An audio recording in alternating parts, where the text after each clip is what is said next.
Don't listen to this alone in the dark. Don't answer a call light if you know the room is empty.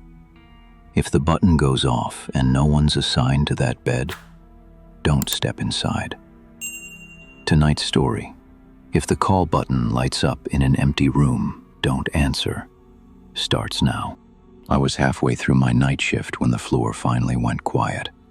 The kind of quiet that only happens after 2 in the morning, when even the machines seem to settle into a slower rhythm.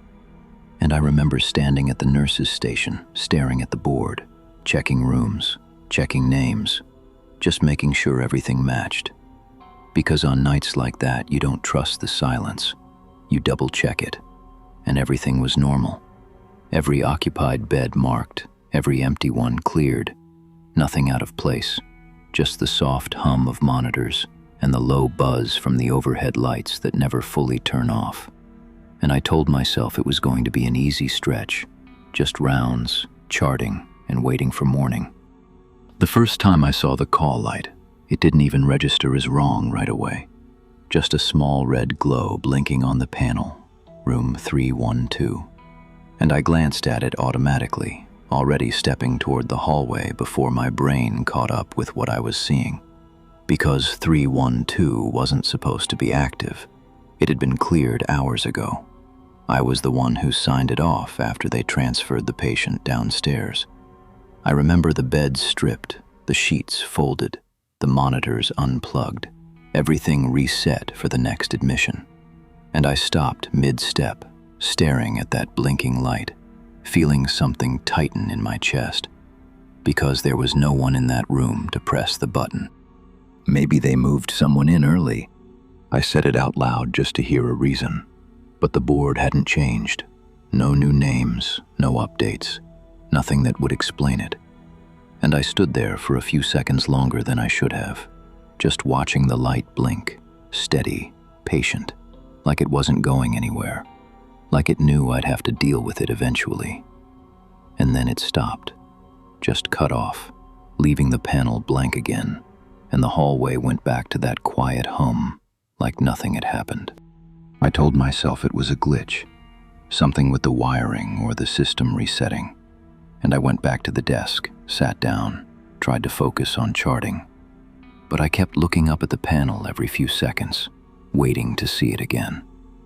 And for a while it stayed off, long enough that I started to relax, long enough that I almost convinced myself it wasn't worth thinking about, until it came back, sharper this time, brighter, blinking faster than before, the red light for 312 flashing like it needed attention now.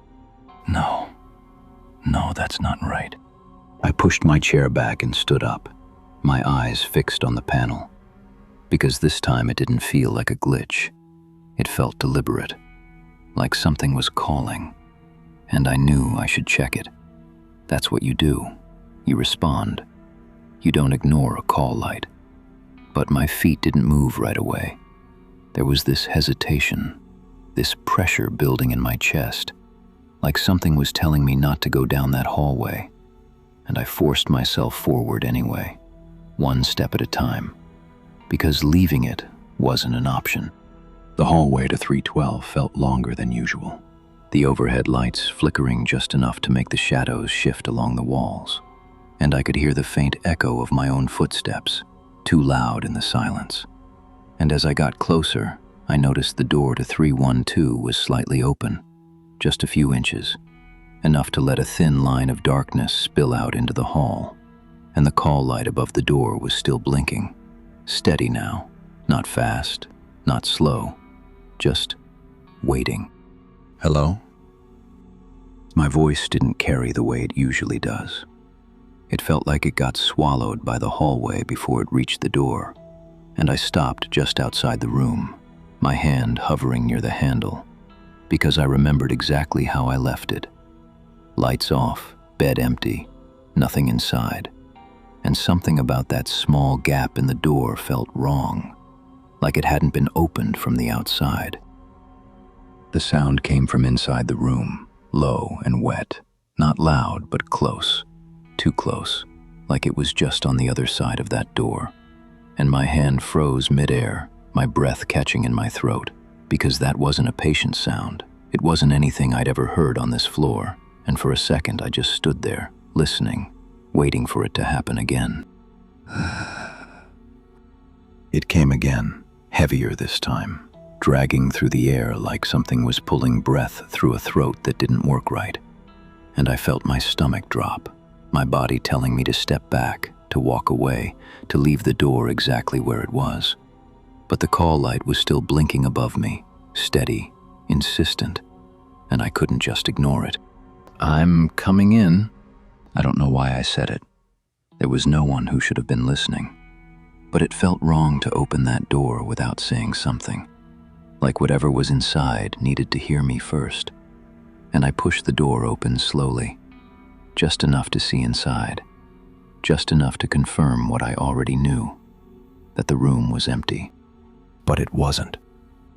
The bed was still there, stripped the way I left it, the monitor dark, the chair tucked in, everything exactly where it should be, except for the thing standing at the far side of the bed, facing away from me, tall enough that its head almost touched the ceiling light, its shape wrong in a way I couldn't process all at once, its arms hanging too long at its sides, its back curved like it had been folded and then forced upright again, and its skin, or whatever it was, looked stretched, uneven, like it didn't belong on that shape.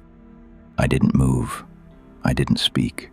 I just stood there in the doorway, my hand still on the door, because it hadn't noticed me yet. It was completely still, except for the slight rise and fall of its shoulders, like it was breathing.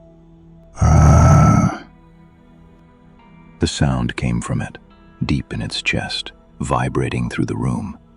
And that's when it reacted, not turning right away, just stopping, like it had heard something behind it, like it knew I was there. And slowly, too slowly, its head started to tilt to the side, not turning, just angling, like it was listening. "No."